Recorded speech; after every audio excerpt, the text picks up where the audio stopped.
ইসরায়েলের হামলার কারণে বন্ধ হয়ে গেছে ইরানের আকাশপথ। ফলে হজ শেষে সৌদি আরবে আটকা পড়েছেন বহু ইরানি হজযাত্রী। এমন পরিস্থিতিতে সৌদি বাদশাহ সালমান বিন আব্দুল আজিজ দিয়েছেন মানবিক নির্দেশনা। আটকে পড়া হজযাত্রীদের যেন সব ধরনের সহায়তা দেয়া হয়, এই মর্মে শুক্রবার তিনি একটি গুরুত্বপূর্ণ সিদ্ধান্ত নেন।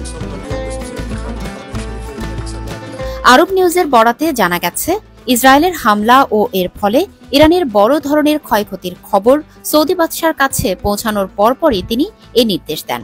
সৌদি প্রেস এজেন্সির তথ্য মতে, যুবরাজ মোহাম্মদ বিন সালমান নিজেই বাদশাহ সালমানের কাছে হাজিদের সহায়তা পরিকল্পনা উপস্থাপন করেন। এরপর বাদশাহ স্পষ্ট নির্দেশ দেন, ইরানি হাজিদের যেন যথাযথ সম্মান, নিরাপত্তা ও সব ধরনের সুবিধা নিশ্চিত করা হয়।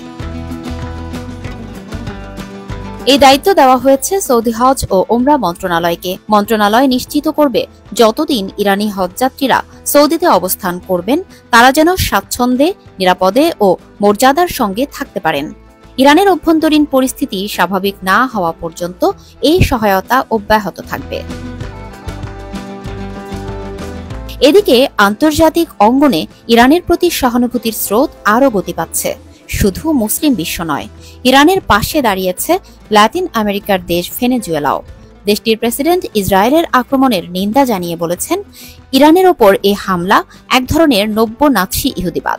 এটি মানবতার বিরুদ্ধে অপরাধ। বিশ্লেষকরা বলছেন, এই ঘটনার মাধ্যমে মুসলিম বিশ্বের ঐক্যের একটি নতুন চিত্র সামনে আসছে।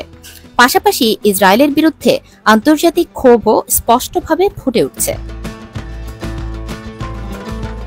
এই মুহূর্তে প্রশ্নটা আর শুধু যুদ্ধ নিয়ে নয়, মানবিকতার বোধ নিয়ে। ইরানি হাজিদের পাশে দাঁড়ানো সৌদি সিদ্ধান্ত সেই মানবিকতারই এক শক্তিশালী উদাহরণ।